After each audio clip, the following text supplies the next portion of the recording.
Buenas tardes, estimados estudiantes. Bueno, lo que vamos a hacer hoy es que en este video van a tener la explicación de lo que es la sesión número 3. Les voy a presentar el tema de esta semana, que es correspondiente a las competencias interculturales. Entonces, a continuación voy a empezar a compartirles la presentación. El video de hoy va a ser bastante corto y corresponde a la lectura semanal.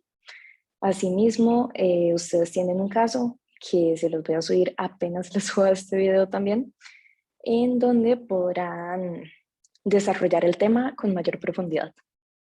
Bueno, acá tenemos la sesión número 3 y el cronograma es el siguiente. Vamos a ver 5 puntos.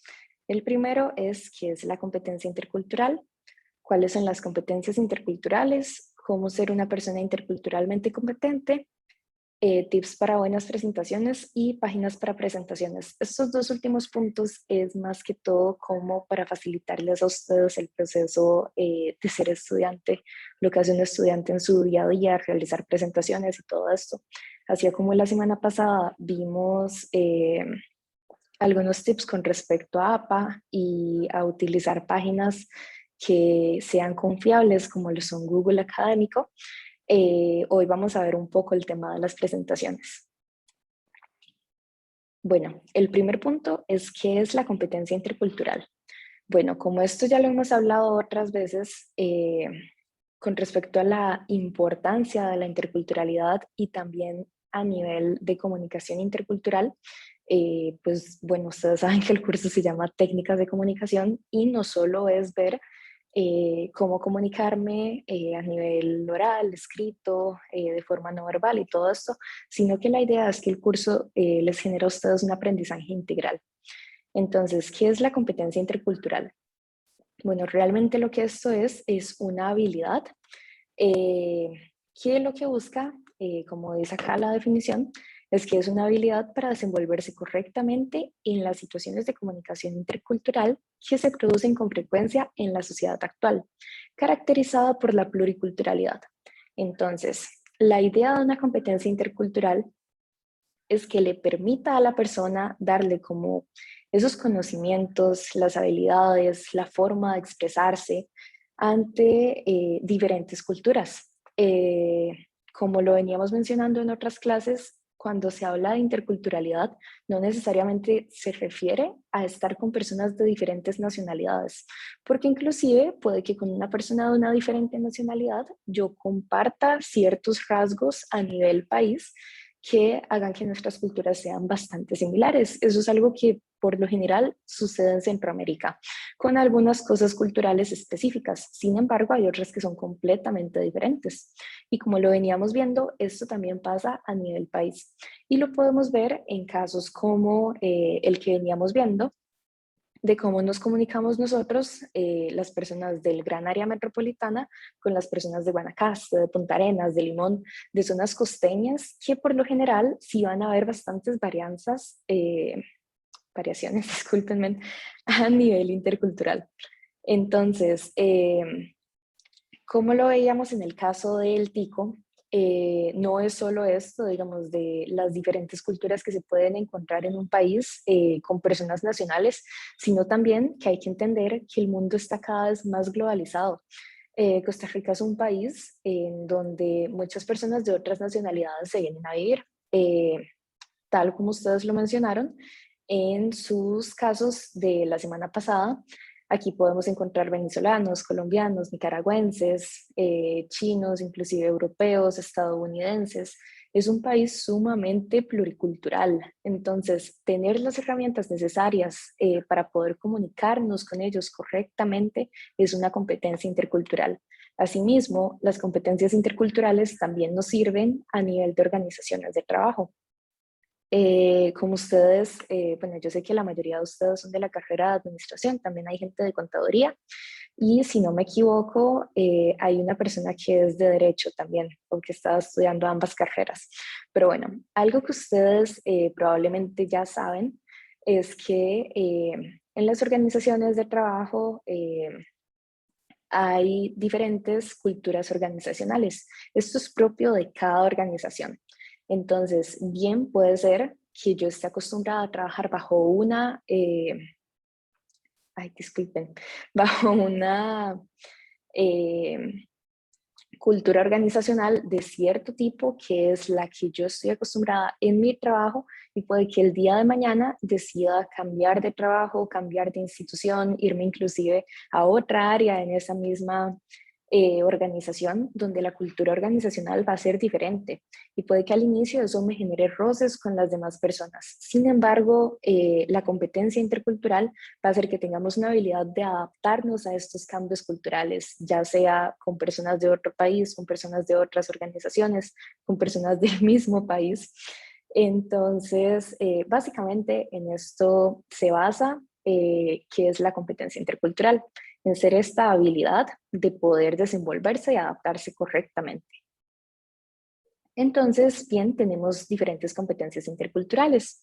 Dentro de estas tenemos el respeto, la empatía, la apertura de ideas, la curiosidad, la toma de riesgos, la flexibilidad y la tolerancia a la ambigüedad. Entonces, el respeto, como yo les mencionaba en la clase anterior, para mí personalmente es lo más importante que hay que tomar en cuenta a la hora de comunicarse con personas de diferentes culturas. Esto porque nos va a permitir adaptarnos de una forma exitosa a las diferentes culturas, digamos, con las que nos estamos comunicando. Siempre hay que hacerlo de forma respetuosa. Después tenemos la empatía, tomar en cuenta que si estoy hablando con una persona de una diferente nacionalidad, puede que yo me encuentre en mi país, o ya sea inclusive en el caso en el que yo esté, puede ser hasta en un país en el que no compartimos ningún rasgo lingüístico. Hay que ser empáticos y ponernos en los pies de la otra persona y decir, bueno, no solo yo estoy teniendo estos problemas a nivel intercultural, no solo a mí me está costando poder comunicarme con ella, a esa persona también le cuesta comunicarse conmigo, entonces yo tengo que ser empático y tomar en cuenta esto a la hora de comunicarme. También tenemos la apertura de ideas, que bueno, básicamente la competencia lo dice, es estar abierto a que existen diferentes formas de comunicarse, de diferentes culturas y todo esto, y decir como, bueno, tal vez ellos hacen esto y yo no estoy acostumbrada a realizar, digamos, como esta misma costumbre que ellos tienen arraigada a su cultura. Sin embargo, puedo respetarla o puedo hacer lo mismo que ellos están haciendo, todo sea por favorecer este tipo de comunicación intercultural. También tenemos la curiosidad, como yo les mencionaba, en esto de ser curioso está el hecho de que si yo voy a ir a otro país o a estudiar a otro lugar, a trabajar a otro país también, es decir, como bueno, antes de irme quiero ser curioso, voy a investigar cuáles son sus principales rasgos culturales, o voy a investigar inclusive cuáles son como las curiosidades, digamos, de la forma de expresarse de este tipo de personas. Entonces es como parte de todo esto, digamos, que viene con la responsabilidad a nivel de competencias interculturales. Tenemos la toma de riesgos, y con la toma de riesgos yo no me estoy refiriendo a que sea algo así, como que uno llegue y diga como veíamos la semana pasada con las señales, no es como que uno llegue y diga como, bueno, voy a arriesgarme y voy a hacer esta señal aquí, aunque no sé qué significa aquí. No es eso, sino que la toma de riesgos es decir, bueno, yo no entiendo nada de esta cultura, puede que todavía no lo comprenda, pero los voy a respetar. Voy a ver qué realizan ellos y voy a ver de qué forma me acoplo mejor a ellos. Es tomar ese riesgo de decir como, bueno, no sé qué hacer, pero voy a preocuparme por investigar, voy a ver qué hago, voy a hablar con tal persona que tal vez sí sepa de esto. Es como poder tomar ese riesgo de adaptarme de una mejor manera. También tenemos la flexibilidad, que viene sobre la misma línea, es de la empatía, que era decir como, bueno, esta persona no me está entendiendo y yo tampoco, entonces voy a intentar ser flexible con esto a la hora de comunicarme, voy a intentar ser flexible con esto en el momento en el que esté frente a alguna costumbre que realizan estas personas que tal vez yo no acostumbro en mi cultura. Y bueno, tenemos la tolerancia a la ambigüedad. Puede que para nosotros algo que nos estén diciendo sea súper tonto, súper redundante, pero tenemos que ser respetuosos y tolerantes hacia todas estas formas de expresión. Ahora tenemos, bueno, cómo ser una persona interculturalmente competente. De hecho, la pregunta generadora de hoy era, ¿soy una persona interculturalmente competente? Para los que revisaron el programa del curso. Y bueno, ¿cómo serlo? Básicamente existen diferentes formas, como veníamos viendo a lo largo de esta presentación. Básicamente todo se va a basar en el respeto y en la forma en que nos vayamos a acoplar a las diferentes situaciones que se nos pongan cuando estemos hablando de interculturalidad. Sin embargo, existen diferentes consejos para desarrollar la inteligencia cultural. Entre todos los que existen, a mí me gustaron estos 5, más que todo para poder resaltárselos a ustedes y que lo tengan en cuenta. Bueno, lo primero es decidir serlo. ¿A qué se refiere con decidir serlo?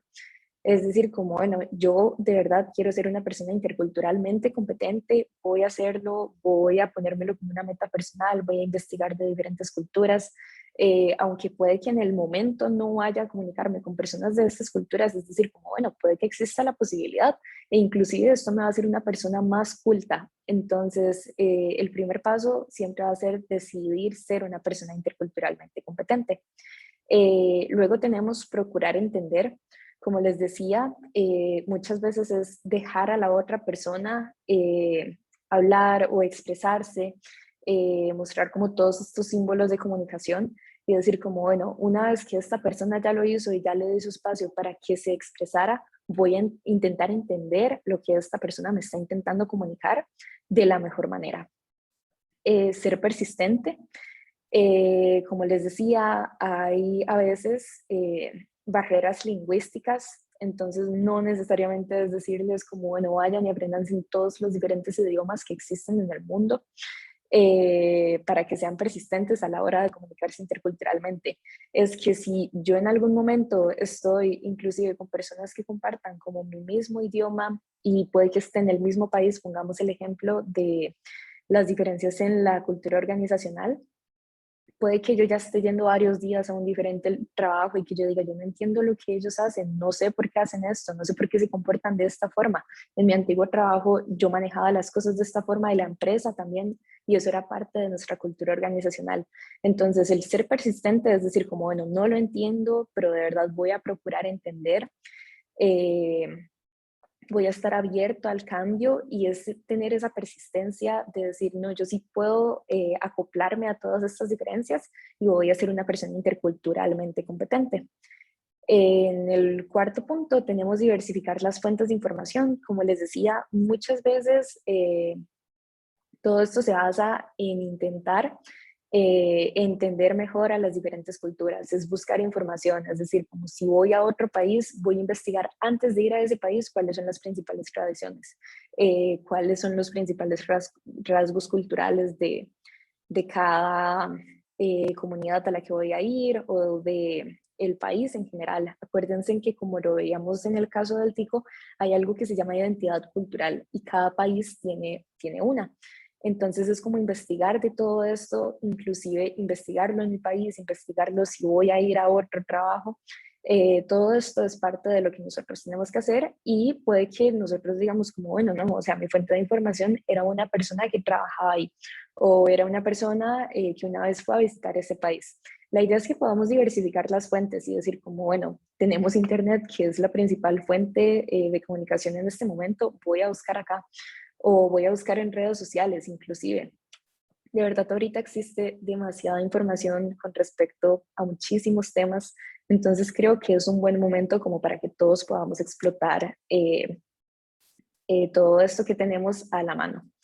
Y por último tenemos el dejar el ego de lado. Esta me pareció un consejo bastante curioso, dado a que en ocasiones puede que a nosotros nos digan en el trabajo como hoy vienen personas de tal nacionalidad y que nosotros ya tengamos una idea de cómo son estas personas, pero sería más bien un prejuicio que tenemos hacia estas personas. Entonces puede que sea un comentario que uno mantenga en la mente que no sea correcto. Entonces puede que uno desde el inicio ya esté predispuesto a pensar ciertas cosas de esas personas. Entonces la idea es que uno deje el ego de lado y que diga como, bueno, no, la verdad es que voy a procurar entenderlos, voy a ser parte de, voy a ser flexible con respecto al tipo de comunicación que vamos a tener ahorita y abrirse a todas estas nuevas oportunidades de comunicarse con las personas. Recuerden que con la comunicación intercultural y todas estas competencias, no solo tenemos que ver el hecho de cómo me voy a comunicar y de qué es, digamos, como el principal objetivo a la hora de comunicarme con las demás personas de diferentes culturas, sino también tomar en cuenta lo que puede pasar a la hora de no ser una persona interculturalmente competente.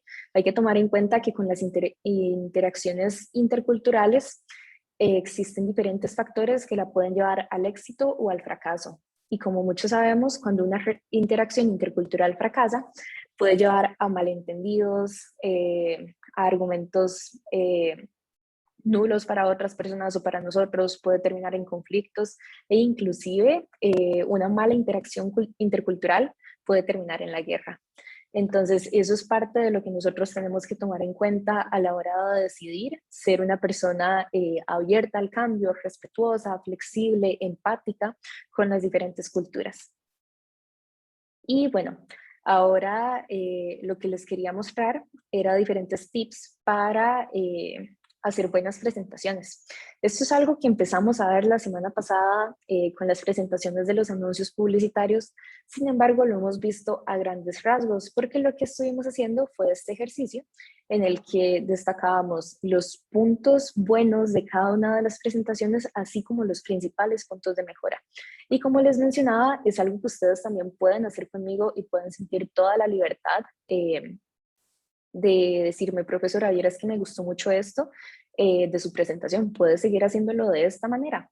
O decirme como profesora, vieras que sinceramente esto me pareció que no debería hacerlo así y yo lo voy a tomar como un punto de mejora y voy a ver de qué manera puedo cambiar eso para que mis presentaciones les comuniquen a ustedes los temas de una mejor manera. Entonces, el primer tip básicamente se basa en estos 5 tips. El primer tip que les voy a dar es que cuando se hace una presentación, con presentación entendamos no solo el hecho de hacer como algo en PowerPoint o en algún programa que sea de forma visual, sino también el presentar ante una audiencia este tema determinado que estoy complementando, porque realmente eso es lo que se hace. Yo voy a estar explicándoles a ustedes, yo tengo que tener dominio de este tema, tengo que tener suficientes ejemplos como para que ustedes logren entender, y la idea de tener un apoyo visual es eso, que sea un apoyo, que sea algo que pueda complementar lo que yo voy diciendo. Entonces, la idea de este apoyo, en el primer tip tenemos, es no ponerle cosas que no se van a utilizar. Es decir, de nada me sirve a mí averiguar un montón de cosas y poner un montón de datos y recargar mi apoyo visual de cosas que al final no voy a utilizar. Si yo estoy presentando y tengo una imagen de más, una imagen que no se,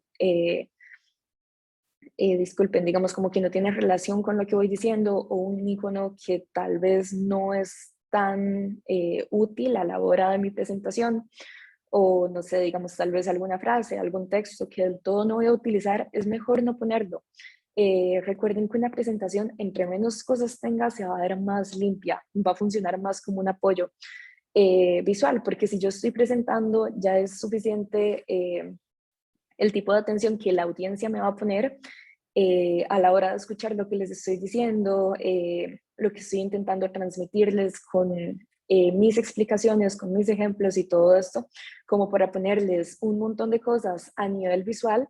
Entonces realmente no voy a estar captando ni la atención ni aquí ni la atención allá, porque va a haber un exceso visual para la persona.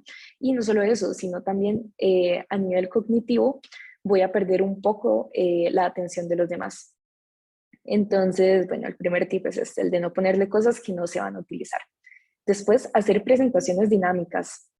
Como yo les realicé en la clase pasada, teníamos un Kahoot Yo les pregunté si les gustó eso y ustedes me dijeron que sí, entonces es algo que yo ya sé que puedo seguir utilizando para que ustedes no tengan que llegar y simplemente escucharme a mí hablar, hablar, hablar y hablar e ir pasando diapositivas. Entonces, la idea de esto es poder hacerlo dinámico. Inclusive puede que no les vaya a traer un Kahoot todas las semanas, o que ustedes cada vez que vayan a presentar no tengan que estarse preocupando por si hago el Kahoot o no, sino que simplemente algo tan sencillo como poner un video al inicio que capte la atención de las personas, un video en el medio, no sé, al final.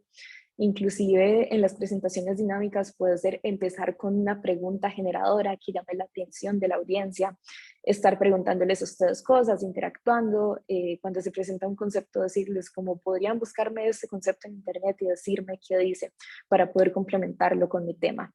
O realizar pequeñas encuestas a lo largo de la presentación. Esto incluye cuando yo les pregunto a ustedes como cuántos han compartido este tipo de experiencias o cuántos de ustedes han pasado por este tipo de situación. Entonces, esas pequeñas encuestas, preguntas que se realizan, van a hacer que la presentación no sea tan estática y que la persona no sienta que tiene que estar nada más escuchando y viendo lo que se está presentando. El tercer tip es utilizar poco texto, utilizar iconos. Disculpen, ahí tengo una falta ortográfica en iconos. Y lo último sería la economía lingüística. Como yo les mencioné a ustedes en la presentación que tenían que realizar para el caso del tico, yo les especifiqué que necesitaban poner poco texto, utilizar imágenes e utilizar iconos. En este caso, se los estoy poniendo nuevamente acá como el tip, porque es algo que no, y que independientemente de que termine mi curso, de que yo no les esté pidiendo que pongan esto, o que cuando vayan a la siguiente clase el profesor les diga hagan una presentación y no les especifique estos aspectos, ustedes deberían de tomarlo en cuenta y decir como, bueno, yo soy un estudiante universitario y quiero hacer una presentación realmente buena, que llame la atención de las personas, que les genere un conocimiento a las personas, que les llame a querer seguir investigando, que inclusive el profesor diga, ok, esa presentación estuvo muy bien hecha, felicito a esta persona por la forma en que lograron el punto deseado. Entonces, todo esto es algo que por más que no me lo pidan, yo debería de incluirlo. Entonces, entre esto, como les menciono, tenemos lo de poco texto, de verdad, entre menos texto se tenga, va a ser mejor. La idea es que el texto que esté en el apoyo visual realmente pueda complementar lo que yo voy mencionando. Ojalá puedan ser solo títulos o pequeños puntos que yo pueda ir mencionando a lo largo de mi presentación que me ayuden a que sea un poco más dinámico y a que las demás personas puedan mantener su atención de una mejor manera. Y con el tema de la economía lingüística, esto se refiere a que muchas veces intentamos que algo suene tal vez como muy refinado a la hora de decirlo, o que si estamos escribiendo un ensayo ponemos muchas palabras que tal vez son sinónimos de la palabra que inicialmente queríamos decir, como cuando una persona dice, sin embargo, muchas veces se tiene el tema de que la persona termina diciendo redundancias al intentar querer hacer esto algo un poco más largo. Entonces dicen, más, pero sin embargo, y eso está mal dicho porque es una redundancia. Entonces, en ese tipo de cosas tenemos que tener cuidado y utilizar la economía lingüística. Entre menos palabras se utilicen que me ayuden a llegar a mi punto, mejor va a ser la comprensión de las demás personas y bueno, la presentación va a ser más amena y nos va a dar resultados mucho más positivos. El cuarto tip, que esto es algo en lo que sí les hice énfasis la semana pasada, es en no leer. Si yo pongo algo en el apoyo visual, la idea es que eso me complemente. Eh, si yo voy a leer, ojalá y sean cosas conceptuales que estén puntualmente en la presentación, que después yo pueda explicarlas de una mejor manera, que yo después pueda ejemplificarlas o complementar lo que tengo en el texto con lo que yo tengo de conocimiento y les quiero compartir a ustedes por medio de una presentación. Entonces, si yo pongo 1000 conceptos en una sola diapositiva, estoy leyendo todo. Es más, a veces pasa que la persona hace un trabajo escrito y a la presentación lo que hacen es poner partes del trabajo escrito. Eso no es una presentación. Para eso ustedes podrían enviarle la presentación a todos, nosotros la leemos sin necesidad de que ustedes tengan que poner la cámara y volver a leer lo que está ahí. Entonces, la idea de una presentación es que me genere un conocimiento adicional a lo que yo puedo leer o a lo que me entregan, ya sea en un brochure o en un documento escrito. Y lo último, que es súper importante, y de hecho es algo en lo que yo fallé justamente en la presentación de acá, es no tener faltas ortográficas. Bueno, ustedes son estudiantes universitarios, la mayoría ya trabaja, inclusive hay personas que ya tienen otra profesión y simplemente están acá porque quieren tener una profesión complementaria. Entonces, realmente, para el nivel académico que todos ustedes manejan, el no tener faltas ortográficas técnicamente es algo que está de más a la hora de mencionarlo. Sin embargo, es algo que siempre hay que tener en cuenta porque ya sea como me pasó a mí en esta presentación, puede que muchos de ustedes digan como, bueno, ya terminé la presentación, ocupo subirla rápido, la subo y listo, todo bien. La idea es que podamos revisarla antes de y decir como todo lo que puse aquí está gramaticalmente correcto o digamos lo que escribí cumple con estos criterios a nivel ortográfico. Entonces, hacer una revisión final antes de subir una presentación siempre es algo útil. Y por último, bueno, teníamos en el cronograma en donde hacer presentaciones. Entonces, si bien existe PowerPoint y muchos de ustedes lo saben usar muy bien en PowerPoint, de hecho ahorita hay opciones que son como creativas, que es cuando uno pone una imagen, al ladito le sale diferentes formas en las que se puede realizar esa diapositiva e inclusive eso les va a generar, digamos, como un machote de diapositivas para el resto de la presentación que sigan un formato específico.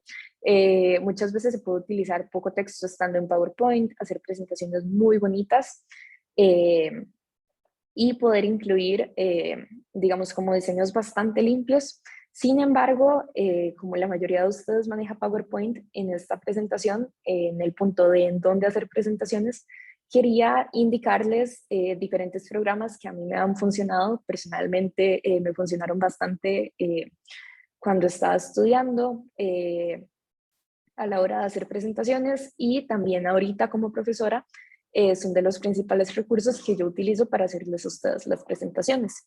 Entonces, lo primero que tenemos es Canva.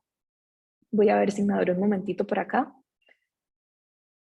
Bueno, Canva es un programa en el cual se pueden realizar diferentes tipos de cosas. Se pueden hacer videos, presentaciones, pósters, se pueden realizar, de hecho, artes para Instagram, para Facebook, se pueden hacer infografías, logos. Hay una cantidad increíble de cosas que ustedes pueden realizar en Canva. En Canva uno puede tener una licencia gratuita. Uno sí se tiene que generar una cuenta. Lo pueden buscar así en internet como Canva o pueden utilizar el link que les estoy poniendo acá en la presentación. Entonces, acá yo tengo una serie de presentaciones que yo he realizado. He realizado inclusive gráficos, logos, infografías, mapas conceptuales, bastantes cosas que me han funcionado a la hora de entregar trabajos. Entonces, es de hecho bastante sencillo de usar, la página es muy amigable. Ustedes se van acá donde dice crear un diseño y ponen qué es lo que quieren hacer, si un video, un post, una infografía. En este caso, como vamos a ver el tema de las presentaciones, seleccionan la presentación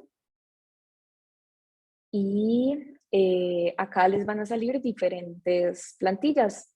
Les van a salir plantillas de presentaciones simples, acá se meten, las pueden ver. Ay, disculpen. Sí, les van a salir, digamos, diferentes tipos de plantillas, ya sean para juegos, para educación. eh, Uno puede poner también acá presentaciones para compañías de temas específicos como el Día de la Madre y todo eso, presentaciones de ventas y en realidad tienen plantillas bastante buenas. Entonces, un ejemplo de cómo utilizarlo puede ser que yo escoja esta presentación. Si uno mantiene el cursor, digamos como el mouse sobre la presentación, se les van a pasar para que uno tenga una visualización previa de cuáles son las diapositivas que traen. Entonces, un ejemplo de esto es que, bueno, no sé, yo voy a seleccionar cualquier diseño, este. Entonces, acá voy poniendo las diapositivas. Cuando lo selecciono puedo cambiar el texto. Asimismo puedo agregar nuevas páginas, también las puedo agregar desde acá, irlo poniendo, ver qué se adapta a lo que voy poniendo. Acá hay diferentes diseños, hay cositas que ya vienen con viñetas, muchas veces vienen con diferentes iconos relacionados al tema que estoy hablando, que eso es algo que les puede facilitar como la implementación de iconos. De igual manera, cuando ustedes se ponen acá en Elements, les va a sacar diferentes elementos, entonces puede que yo necesite poner como un icono femenino. Entonces acá lo busco y lo arrastro. Es bastante sencillo de usar. Los que tienen este cosito es porque sí son de pago, pero hay bastantes cosas que se pueden utilizar con la membresía gratis. También puedo buscar como para redes sociales. Acá puedo buscar WhatsApp y me va a salir el logo de WhatsApp. Entonces, sí hay diferentes opciones que se pueden utilizar en Canva. Esto solo para presentaciones, como les decía. Sin embargo, pueden realizar bastantes cosas. Sin embargo, si no me equivoco, se pueden realizar hasta currículums acá en Canva. Y bueno, esa es una de las formas que tenemos. Bueno, uno de los programas, una de las páginas para realizar presentaciones. Otra bastante buena que a mí me gusta mucho, personalmente creo que es la que más me gusta, es Slides Go. Ahí mismo pueden accesar. Este es meramente solo de presentaciones, pero a mi parecer las presentaciones son un poco más variadas y de temas específicos. Entonces, lo que tenemos acá son todas las presentaciones que podemos buscar. Uno puede poner, puede filtrarlo por educación, presentaciones populares, de negocios, de marketing, de temas médicos, inclusive infografías. Y lo que hago, acá también hay versiones premium y cosas que no son de pago. Por ejemplo, esa no es de pago. Vamos a buscar, bueno, una de las populares. Ok, bueno, acá tenemos esta, del Día del Libro.